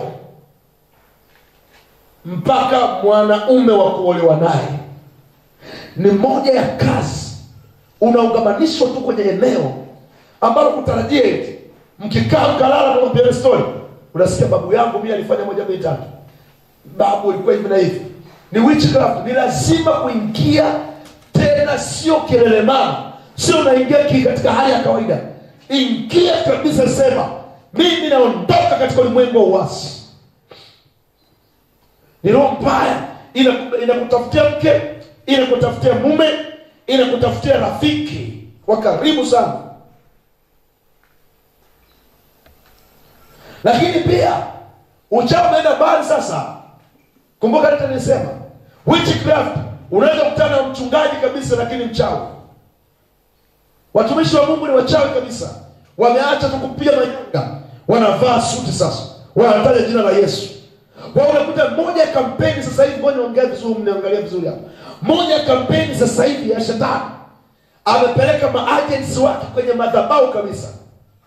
Wanahubiri kabisa maneno ya Mungu, lakini wao ni maagent wa kuzimu. Ni kuhakikisha kwamba wanavuna mavuno kutosha kwa ajili ya Lucifer, na wanapewa zawadi sasa, wanapewa kampani, wanasababishwa mali. Biblia inasema kwenye kitabu cha Luka ile sura ya 4 mstari wa 6, wala kuna haja kusoma hapa. Biblia inasema kwa yule nyoka akamwambia shetani, ukinisujudia nitakupa hivi vyote. Kwa hiyo kuna wachungaji kabisa wamevaa kora, hawako kwa ajili ya injili ya Yesu Kristo, hawapo kwa ajili ya kurejesha, hawapo kwa ajili ya kuimarisha the kingdom of God, wapo kwa ajili ya kupoteza ufalme wa Mungu ndani ya watu. Usiopako katika jina la Yesu. Ninaamuru katika jina la Yesu, kila mahubiri ya kishetani, kila mahubiri ya kichawi uliyowahi kuyasikia, awe ni mchungaji, awe ametajwa kama nabii, ametajwa kama mtume, lakini agent ya kichawi, kwa jina la Yesu nafuta yale mahubiri, nafuta natangaza, na haribu kila ulimwengu na ngome iliyowekwa ndani yangu katika jina la Yesu. Bali neno la Kristo kwa Roho Mtakatifu likufungue, likuweke hai tena in the name of Jesus. Adui shetani kusudi lake ni kuhakikisha anadhoofisha, anakufanya wewe usio mtu wa thamani, usio wewe katika jina la Yesu. Anaelewa, sema amina nguvu. Kitabu kile cha Walawi sura 17 mstari wa 7 anasema wala hawatatoa tena sadaka zao. Mungu ana mpango kufika mahali tunaushinda witchcraft, tunashinda uchawi, kiwango ambacho hawatadumu kwenye eneo lako wakitoa sadaka za kishirikina. Anasema wala hawatatoa sadaka zao kwa wale majini ambao huwafuata ili wafanye uasherati nao. Anasema mstari wa 17, anasema ule mstari wa 17 mstari wa 7 anasema huwafuata, wanafanya usherati nao. Kumbuka mstari wa 17, sura 17 sura 17 mstari wa 7, Biblia inasema wala hawatatoa tena sadaka zao kwa wale majini, display pale, ambao wanasema ambao huwafuata ili wafanye uasherati. Kitabu cha Walawi anasema wala hawatatoa tena sadaka zao kwa wale majini ambao huwafuata ili wafanye uasherati nao. Kumbuka nikasema uchawi unazaa. Kumbukeni, unazaa tabia ngapi? Nimesema 3. Moja, nimesema nini? 2, wivu. Uzinzi. Kwa lazima tujue, tunapoelezea habari ya witchcraft, tunaelezea ulimwengu mpana sana wa kiroho. Lazima tufike kiwango cha kujua witchcraft, utendaji wake wa kazi ulivyo. Bwana Yesu asifiwe. Haleluya, kanisa zuri la Mungu. Bwana Yesu asifiwe sana. Haleluya. Anasema uwafuate, kuangalia mwanangu. Anasema uwafuata ili wafanye washarati nao. Sheria hii itakuwa sheria ya milele kwao, kizazi baada ya nini? Mnakumbuka pointi nilisema uchawi. Hebu just imagine ile tunitiana. Kule nyumbani umezaliwa ukajikuta ukapata historia kabisa, baba yako mkubwa ni mwanga, baba alikuwa ni mchawi baba. Umeelewa? Sasa kuna njia nyingine, kwa sababu tuchague sehemu ambapo mtu anaweza kuchagua kwenye kuzaliwa ete. Sasa umezaliwa sasa. Shangazi anasimamia kabisa witchcraft. Ametaja bibi baya. Umeona kwa nini? Kataa bibi. Bibi kichawi, babu wa kichawi. Anasema number 1, unapotaka kuolewa kwa tishia, unaunganishwa na kamba ile kichawi. Unapata mume, kumbe naye kwao ni Kile wanasema waongoza ni vigagura. Yaani wachawi kweli kweli. Hapo unakuja unasema kuna shida. Yesu mwenyewe atashinda katikati yetu. Haleluya. Wewe wale wanachokifanya wanaweza kupitisha azimio moja la ukoo. Lazima itekeleze tendeke. Kinachofanyika wanawasiliana pande zote mbili. So wanapatana na kufahamiana. Wanapatana na kufahamiana. Kwa hiyo unaweza kuweka ratiba ngumu kwenye familia. Unashangaa tu wewe na mke wako unapitia hiyo ratiba. Ndio maana wao kwa mwingine nasemaga na vijana, kilipo nafasi itasaidia sana. Kabla hujaoa na kuolewa, lazima ufanye mapping kwanza. Sio kama mtu ameokoka tu. Mimi huwezi kunishawishi sana. Sio kama ameokoka tu. Pata muda akupe historia sahihi kabisa ya kwao. Utagundua wamenaswa ulimwengu wa uasi. Nimesema kwa mfano Biblia inasema usinywe, msilewe, sio? Msilewe sio? Mnaelewa vizuri? Yesu anasema kimuingiacho mtu sio najisi, bali kimtokacho. Ndio maana pombe imekataliwa kwa sababu matokeo yake. Mtu anatukana, mtu anafanya moja mbili tena kadhalika. Sasa unapaswa kujua, je, kwenye familia hii ni wana maisha gani? Je, madhabahu zao ni za aina gani? Kabla ya kuokoka madhabahu yao, mimi siwezi madhabahu za kanisa. Na hizo madhabahu ya mtu aliyezaliwa kule. Unaweza ukafika pale ukaumia kweli kweli kumbe ujui. Hebu ukapiti umeolewa sehemu, unajua kabisa hawa ni wazinzi wa kutisha. Umeolewa na mwanamume ambaye ni mzinzi wa kutisha. Unaamua kumbebea mimba 3-4. Eti ni kwamba baba abaki nyumbani. Ndio kwanza anaenda tena. Kwa hiyo mwisho wa siku unakufa binti ukiwa na umri bado tu mdogo. Yaani kwa sababu tu unambebea beba mimba angalau atanielewa. Asiendelee mtani. Wewe sicheze na witchcraft. Witchcraft inashughulikiwa. Ulimwengu wa uasi ni ulimwengu wa nafsi. Ulimwengu wa moyo wako. Ni ulimwengu wa ufahamu wako. Sasa kusema mimi na nguvu. Kwa lazima kwanza muhusika ajue kwamba pana kuna hali ambayo ipo sawa. Kuna watu baba unaweza kuwapa hela, ukampa fedha ipa, upata fedha. Kwa sababu madhabahu za kichawi zinafanya hizo kazi. Yaani uchumi ni mgumu. Kutoa fedha kaipokea, umeingiza kwenye madhabahu ambayo sio yenyewe. Hali ni mbaya. Kuna watu ambao ukiwa nao tu hivi, fedha kibali hakipo. Ukapatana naye tu kibali hakipo. Ndio maana nasema kwenye uzinzi, kuna watu wanataka kukalala nao kwenye uzinzi, unafukuza kila kitu kwenye maisha yako. Kila kitu unafukuza kwa sababu hizi zote ni mbegu za uchawi, ni mbegu za ushirikina. Isitajwe kwako katika jina la Yesu Kristo. Nisaidie kusema amina, amina. Bwana Yesu asifiwe. Na muda wangu mchache umebaki hapa. Wangapi wamenielewa sasa? Wangapi wamenielewa? Wangapi wamenielewa vizuri? Na unajikuta kwenye haya katika mambo matatu nimesema. Hebu tuangalie sasa eneo moja la kwanza la uasi. Uasi, tafsiri ya uasi ni nini? Kanisa. Uasi ni kutokufanya yale ulioelekezwa. Wangapi wanakubaliana?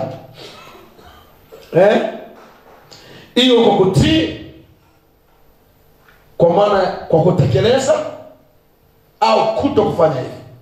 Uasi. Kasema mnaweza mkaanza kampuni moja, ukafungua duka ukamweka mtu. Wakati unamweka yule mtu alikuwa na hali mbaya kuni sana, na alikuwa akikusikiliza. Mnaelewa vizuri kabisa? Je, mnaelewa vizuri? Anakuuzia biashara vizuri kabisa. Mara kwanza unashaka mapato mazuri, mwezi unakuja mapato mazuri. Unapoanza kumlipa mshahara wa kwanza, wa pili, wa tatu, tayari kawaida uasi tumesema ni roho, na inavamia nafsi ya mtu. Makao ya uasi yanakwenda kukaa kwenye nafsi au kwenye moyo wa mtu. Sasa unapomgezea mshahara, ile roho na yenyewe inakuwa, ikishakuwa inakataa kunyenyekea tena. Ndio maana unashangaa mtu anaweza kaanza na wewe kusalimia shikamoo kwa mara ya kwanza, anapozidi kukua. Yaani mimi hapa ile kwa sababu tayari na ndevu na mvi ninazo, babangu mkuu hai tena simamkie shikamoo. Baba, Bwana Yesu asifiwe baba. Amina. Habari ya saizi. Wangapi wamegundua kitu? Wangapi wamegundua? Ni witchcraft. Binti amefika mahali akamkia mama yake shikamoo. Akabarehe tayari na mbaza na kaolewa au akazalishwa tu. Kumwamkia mama shikamoo tena kwa sababu yeye ananyonyesha na mama yake anafanya nini? Hii ndio sasa maisha ya kawaida. Njoo sasa kwenye corporation, kwenye companies, njoo kwenye huduma, utagundua hivyo. Utagundua hivyo kuna watu wana wachungaji wako wengi sana. Lakini mababa ni wachache sana. Paulo anasema mababa ni wachache sana. Unaweza kaitwa baba kwa muda mrefu sana, lakini huyu alikuleta baba akapanda kidogo. Yaani baba ukamleta, kwa mfano ukamleta kwenye madhabahu. Yesu vile kukuleta kwenye madhabahu kada kuhubiri, watu wanapokea. Wangapi wanaelewa? Wangapi wanaelewa kabisa? Wangapi wanaelewa? Wangapi wanaelewa? Kwa unapoanza kufundisha, unasikia jamani, Pastor Joseph anafundisha vizuri sana. Pastor Gula anafundisha vizuri sana. Tunamuelewa yani. Wow. So the way unazidi kwenda, ndivyo unazidi kushusha mafuta ya mama yako. Kumbe wakati unapozidi kueleweka ndio unapaswa kushuka kunyenyekea. Wangapi wanaelewa? Ili upate kuamini wewe, moja ya counter attack. Narudia, counter attack ya rebellion ni kutii. Ndio maana Yesu akasema kupiga shavu la watu mgeuzie. Hamaanishi umpe shavu. Wewe ignore it. Usishindane na mtu. Watu wanaeleza mara kwanza. Wangapi wanakumbuka? Usipende kushindana na mtu yoyote yule. Utaishi maisha marefu yenye amani, yenye baraka hapa duniani. Kumfanya tu mtu fulani mjinga, anataka kusukuma, anataka ujibu, wewe achana naye. Ila kikusogelea kwenye himaya yako, jitetee. Nimetoa mfano mwingine ya wazi. Nimesema counter attack ya wazi, rebellion. Ni nini hapo nimesema? Utii. Yaani kadri unavyozidi kukua, ndio unapaswa kuwa mnyenyekevu. Kadri unavyozidi kufanana na mama yako, unavyozidi kukua, unaelewa edita? Unavyozidi sasa kuona mwili, unazidi kuwa nywele zako zinakuwa ndefu, unazidi kufanana na mama yako, ndio unavyozidi unapaswa kushuka na kunyenyekea. Kwa sababu siku wakati mama atapoinuka kwenda kukuonya wewe, akutazama hivi anajiona yeye. Mmegundua kitu? Mmegundua? Kwa hiyo sasa anaona mbona kama huyu ni mwenzangu, mnaanza kupigana tayari. Kasi lana mingia. Vijana wa kiume yuko hivi. Pastor amekwenda sasa anakuacha stepping stone asubuhi hapa. Unakwenda unaendelesha maombi. Unakwenda na kadhalika. Watu wanafunguliwa. Roho Mtakatifu anafungua watu wa Mungu walio wanyenyekevu, wanaachiliwa, wanakuwa huru kabisa kule maisha yao. Wewe unaanza na wewe sasa kuvimba. Mimi kama nani? Kama baba. Baba akisema toka, mapepo yanakimbia. Na mimi toka. Kwa hiyo badala ya kunyenyekea, wewe unafanya nini? Hapo ndipo kifo ujue kipo karibu sana. Kama unaandika kifo, wote waliokuwa waasi, kuanzia Lucifer mwenyewe alivyoasi, akafungwa kuzimu mpaka hivi leo yuko kule. Wanaomsaidia ni hawa tu waliokubali kumwabudu, waliokubali kumsujudia kule. isiwe kwako katika jina la Yesu. Isiwe kwako in Jesus name. Tumalizie maandiko mawili hapa, Isaya sura 7 ule mstari wa 5 na wa 6. Unakuta tu kwamba ghafla kwenye uasi tumeambiwa usilewe, sivyo? Ushibe, usitamani. Unakuta ghafla unakuwa na tamaa. Yaani tumesema uasi unapingana na nini? Na agizo. Uasi unapingana na mpaka. Ayubu 38:11 usidisplay hapo. Biblia inasema kwamba utafika mpaka hapa lakini utavuka. Uasi unakwambia uvuka. Unakwenda. Kwa hiyo unajikuta automatically mwili unajaa na tamaa ya uzinzi. Ufanye uzinzi au unatamaniwa na watu wengi. Yao unajikuta kama binti unatamaniwa, hata kijana unatamaniwa. Ni kwa sababu tu hiyo nguvu kubwa ni ile witchcraft, uchawi. Unakumbuka vizuri? Imezaa uasi, ikazaa wivu, ikazaa nini? Uzinzi. Kwa kuwa Shamu amekusudia mabaya yako pamoja na Efraim na mwana wa Remalia wakisema, wanasema nini? Haya, na tupande ili kupigana na Yuda. Unaweza kuona mtu anainuka sasa. Yuda ni family, tumishi mkubwa kabisa Mungu. Na Yuda na kuwasumbua, tukabomoe mahali tupate kuingia na kumilikisha mfalme ndani yake, huyo mwana wa nani? Wa Tabeeli. Ule mstari wa 7 anasemaje?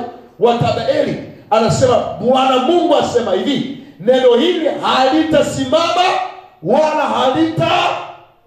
Shangilia Mungu wa mbinguni. Hata mpaka Mungu aitafiki, sio leo. Mpaka Mungu aingilie kati, sio leo. Ni muhimu kuwa makini sana kwenye maisha. Sema amen na nguvu. Ni muhimu sana kuwa makini kwa viwango vikubwa. Ni kuhakikisha, yaani unapokuwa sawa, unapokuwa mnyenyekevu, tunamruhusu Mungu apigane vita vyako. Mungu apigane vita vyako katika jina la Yesu. Jifunze kanisa kuwa mnyenyekevu ili uweze kuwa mtumishi mzuri baadaye. Uweze kuwa na huduma nzuri baadaye. Kipawa na karama Mungu aliyeweka ndani yako kinahitaji sana unyenyekevu. Kinahitaji sana utii. Kinahitaji sana usikivu. Kinahitaji sana. Leo niko na drive hivi. Namalizia. Niko na drive hivi. Of course nilikuwa na uhitaji sana wa hela. Nikashangaa napigiwa simu na binti yangu moja hivi. Pia simu. Baba shalom, baba shalom. Bwana sasa baba uwezi amini. Lakini leo mtu wa pili ndio. Jana nilipigia kijana wangu moja hivi. Asa baba, kikweli mwezi huu nilikuwa sina hela kabisa. Lakini wakati unatakiwa nipe fungu la 10. Mnasikiza vizuri mama gani? Kwa hiyo nikasema ngoja nipotezee mwezi huu niache. Baba, nimepumzika nikaona umenitokea. Lakini unanitazama kwa hasira. Kameni. Hapana. Baba naomba nisamehe baba. Nikamwambia baba nimepata naomba nikutumie sasa hivi baba. Nisije nikaona Mungu wako. Nini maana yake? Mungu anasema na mtu. Mungu wa babangu anasema na mimi. Hata mimi na muda wangu kwenda nataka nimtembelee niende babangu. Na nakusudia kwenda kabisa kumtolea dhabihu Mungu wa babangu. Kwa hiyo kuna vitu ambavyo Mungu anasema. Jana kijana mmoja kanipigia simu kaniambia baba, nimeona msiku ya 10 nilikosea. Wakati nataka nimtafute mtu ambaye ndugu yake, simu ikaenda kwake. Akaniambia baba, simu imenitetemesha babangu. Baba, najua miezi 3 sijatoa fungu la 10. Nikasema, mbona mimi niko tu safi? Lakini kweli niko nahitaji kwamba nipate fedha za kurushia live, streaming live. Niko nahitaji, lakini Mungu nini kinaendelea? Nikatulia na pakani. Mungu ananiambia, mimi nasema na mtu, iwe kwa neno la, kwa ndoto, nasema na mtu wangu, hata kwa picha, hata kwa sauti ya mtu wangu, ya mtumishi wangu. Bwana Yesu asifiwe. Kwa hiyo Bwana Mungu asema hivi, asema neno hili halitasimama unaponyenyekea, unapotii, unapokataa kuinuka, hata kama umefanya vizuri, hata kama umefanya bora, hata kama umeonekana vizuri kabisa machoni kwa baba yako na watu wanapotazama, umehubiri vizuri, umefundisha vizuri, umesupport kazi ya Mungu vizuri, the most important thing wewe ni kunyenyekea. Wasi usitaje kwako katika jina la Yesu.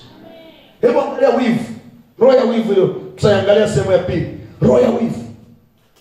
Hebu angalia roho ya wivu. Mtu anaimba, anamtumikia Mungu, nasema haimbi vizuri.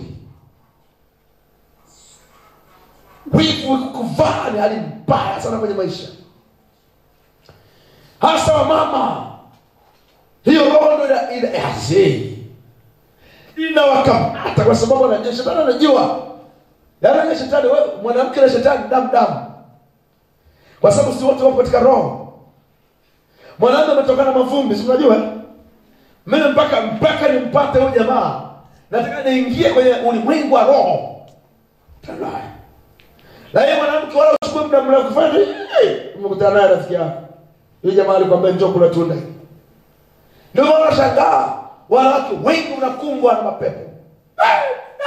Ni kwa sababu tu wanawake wengi ni viburi. Mabinti wengi ni viburi.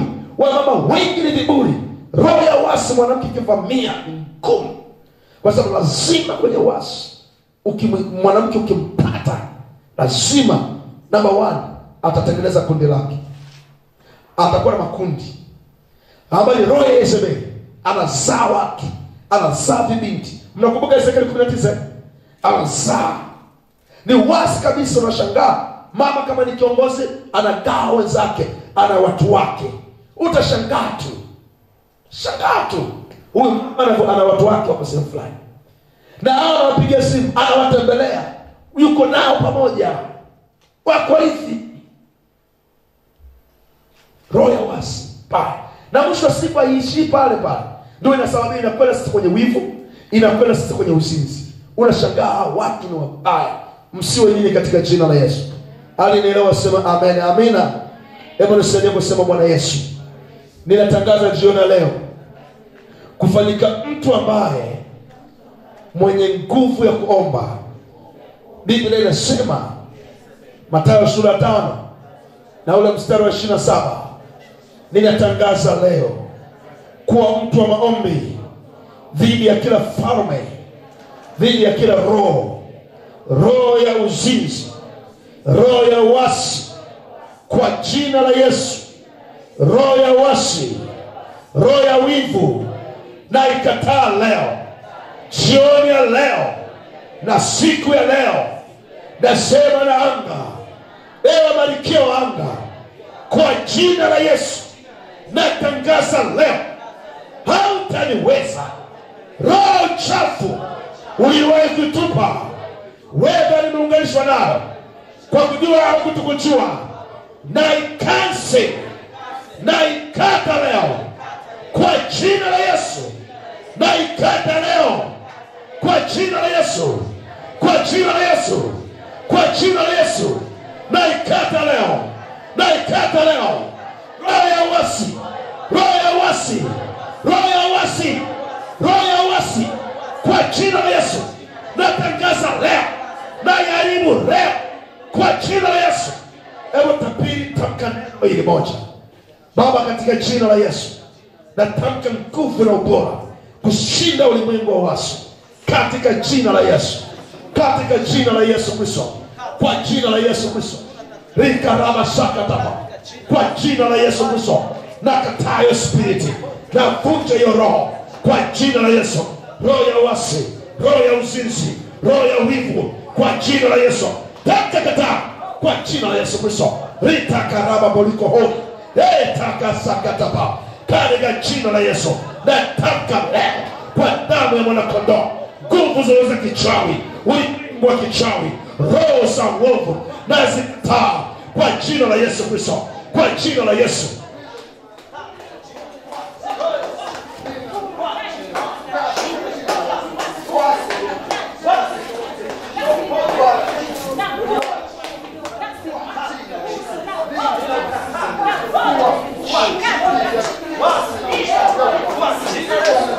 What?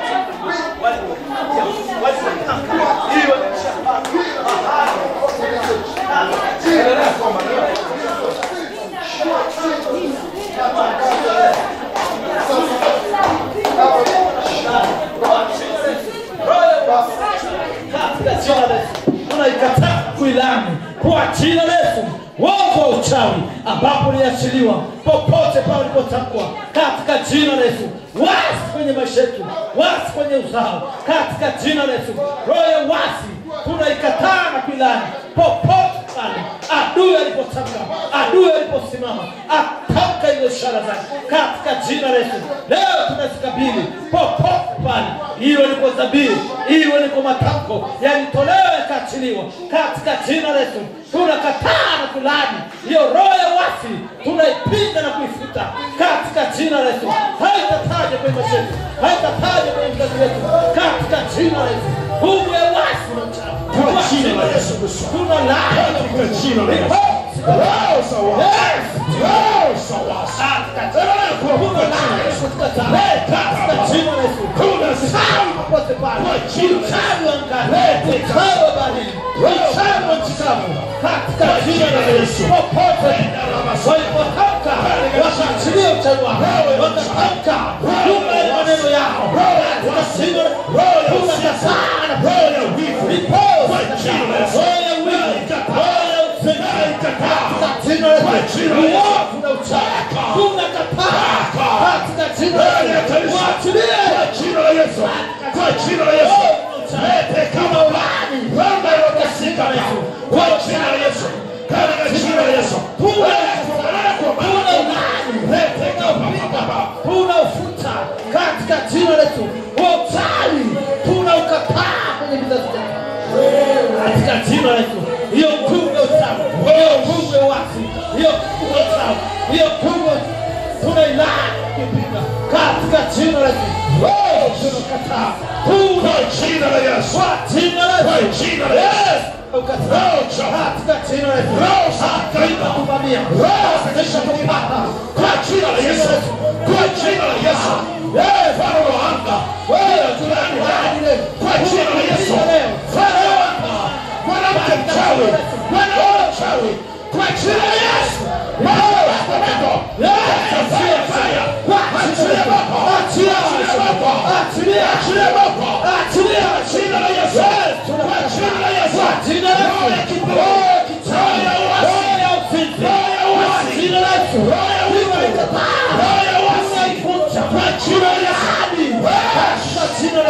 Kuna laani ya roho hiyo roho katika jina la Yesu. Tunaiweka katika jina la basi. Tunafuta katika jina la Yesu. Hiyo ni njia pale popote pale katika jina la Yesu. Nguvu ya uchawi tunaikataa, tunailani, tunaiharibu kwa jina la Yesu. Uchawi popote ripoti kataa, hiyo kwenye zile kazi, hiyo kwenye zile biashara, hiyo kwenye kuma kwa jina la Yesu. Uchawi unauleta kwa jina la Yesu, katika jina la Yesu.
hautashinda kwenye familia zetu, hautashinda kwenye uzao, hautashinda kwenye kazi, hautashinda kwenye biashara, hautashinda kwenye huduma. Katika jina la Yesu, hiyo roho ya uasi, hiyo roho ya uchawi, kwa jina la Yesu, tunainuka na kinyume. Katika jina la Yesu, tunailaani kwa jina la Yesu. Yesu, nipole katika jina la Yesu, tunailaani kwa jina la Yesu, tunailaani nipole katika jina la Yesu, tunaikuta, tunailaani, tunaikataa.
Kupeleka sehemu nyingine. Niliwahi kuaminisha. Yale maneno yake.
Ile roho ya uzinzi ilipowahi kutamkwa dhidi ya nafsi yangu, inawezekana iliwahi kunipata au niliwezwa.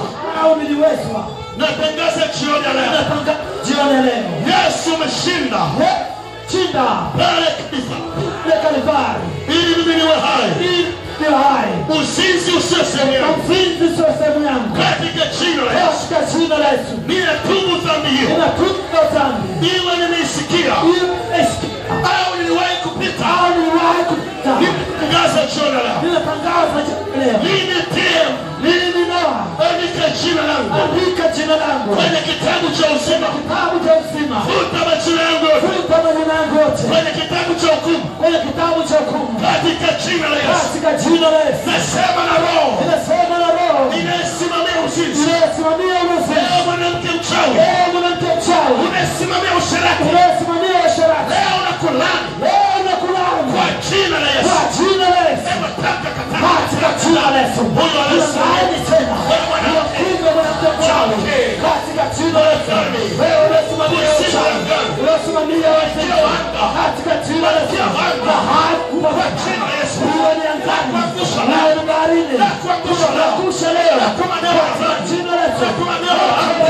Kwa jina la Yesu. Achia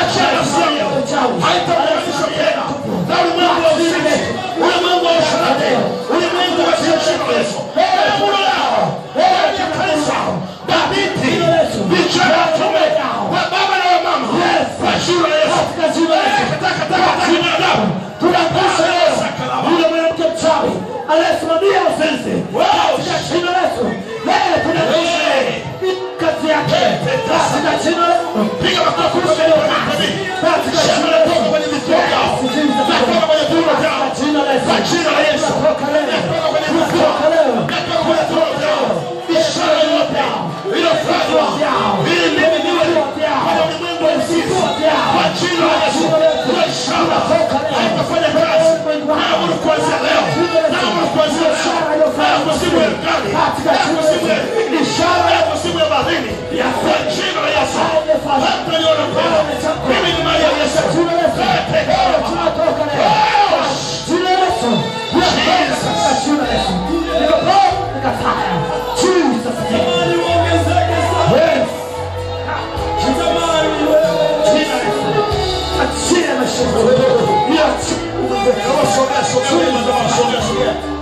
Sogea kwenye madhabahu. Sema Bwana Yesu. Najiungamanisha leo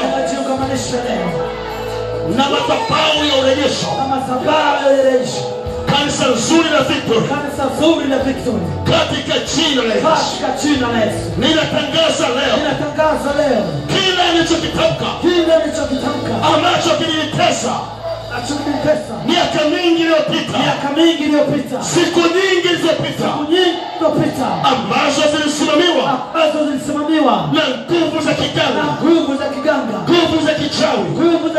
Najiungamanisha leo. Na madhabahu kuu ya Victory. Kama base. Kwa jina la Yesu. Narejesha vyote. Narejesha uhai. Narejesha uzima. Narejesha bora. Kwa jina la Yesu. Natangaza leo. Bila huduma ya malaika watakatifu. Niende na mimi. Niwe na mimi. Ninapoondoka. Ninapotembea. Ninapolala. Kwa jina la Yesu. Huduma malaika.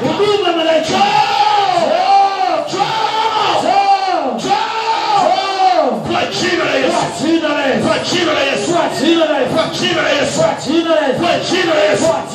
Natamka uhai. Natamka uzima. Maneno yangu. Matamshi yangu. Yafae mwili.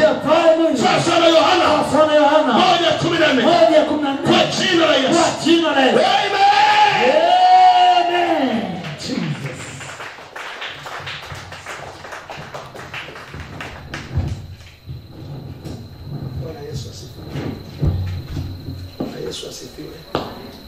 Bwana Yesu asifiwe. Amen. Sikilizeni kanisa. Tumeanza operation ambayo ni nzito sana. Kanisa la Mungu mnapaswa kuamka. Yosefina nisaidie. Narudia. Coordinator nisaidie. Katibu msaidizi kwa nisaidie. Pastor Noah ndio yubaki nisaidie. Nataka nipeleke kanisa la Mungu kwa Mungu mwenye haki.